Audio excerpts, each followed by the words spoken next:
ചെറുപ്പത്തിലേ കുട്ടികൾക്ക് ചുമതല ഏൽപ്പിച്ച് ശീലിപ്പിക്കണം എന്ന് പറഞ്ഞത്. ഞങ്ങളുടെ നാട്ടിൻ്റെ അടുത്ത് വാവൂരിൻ്റെ അടുത്ത് ഇപ്പം അടുത്ത് 1-2 ആളുകളൊക്കെ അത് സോഷ്യൽ മീഡിയയിലൂടെ ഷെയർ ചെയ്തിരുന്നു. നിസ്കരിക്കാൻ വേണ്ടിയിട്ട് പള്ളിയിൽ കയറിയപ്പോൾ പള്ളിയുടെ സെക്രട്ടറി, പള്ളിയുടെ പ്രസിഡന്റ്, ചെറിയ നിസ്കാരപ്പള്ളിയാണ്, തൈക്കാവ് എന്നൊക്കെ നമ്മളെ തെക്കൻ ജില്ലയിൽ പറയുന്ന തൈക്കാവ്, അങ്ങനെ ഒരു ശ്രാമ്പ്യ പള്ളിയാണ്. ആരാ സെക്രട്ടറി? ആ നാട്ടിൽ 5ാം ക്ലാസ്സിൽ പഠിക്കുന്നൊരു കുട്ടിയാണ്. ആരാ പ്രസിഡന്റ്? ആ നാട്ടിൽ 6ാം ക്ലാസ്സിൽ പഠിക്കുന്നൊരു കുട്ടിയാണ്. എന്തിനാണത്? ചെറിയ കുട്ടികളെ ആ നാട്ടിലെ കൊച്ചു നിസ്കാരപ്പള്ളികളുടെ ഭാരവാഹിത്വത്തിൻ്റെ ചുമതല ഏൽപ്പിച്ചിട്ട് ശീലിപ്പിക്കുക എന്നുള്ളത് ഭാവിയിൽ അവർ ഏത് പരുത്ത യാഥാർത്ഥ്യങ്ങളോടും പൊരുത്തപ്പെടാൻ അവർക്കൊന്നും ഡൈജസ്റ്റീവ് അല്ലാതെക്കൂല, എല്ലാം അവർക്ക് ദഹിക്കും.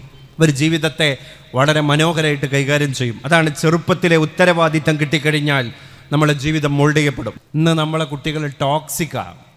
ഈ ടോക്സിക് കാരണം എന്താണ്? ഒന്നിനും ക്ഷമയില്ല, ഒന്നും കാത്തിരിക്കാൻ കഴിയൂല. എല്ലാം വിളമ്പി തിട്ടപ്പെടുത്തപ്പെട്ട പോലെ അവരുടെ മുമ്പിൽ അതിൻ്റെ വിശ്വരൂപങ്ങൾ അവർ കാണുകയാണ്. അങ്ങനെ കണ്ട് ശീലിച്ച ഒരു കുട്ടി പെട്ടെന്ന് ടോക്സിക് ആകും. അവൻ്റെ ഫ്രണ്ട്ഷിപ്പും അങ്ങനെ ആയിരിക്കും. അപ്പോൾ അവൻ എപ്പോഴും അവൻ്റെ സമയത്തെ എങ്ങനെ അധാർമികതയിലേക്ക് ചെലവിടണം എന്നതിനെപ്പറ്റി ആലോചിക്കും. അതുകൊണ്ടാണ് ചെറുപ്പം മുതലേ കുട്ടികൾക്ക് ചുമതല കൊടുത്ത് ശീലിപ്പിക്കണം എന്ന് ഇസ്ലാം നമ്മളെ പഠിപ്പിച്ചത്.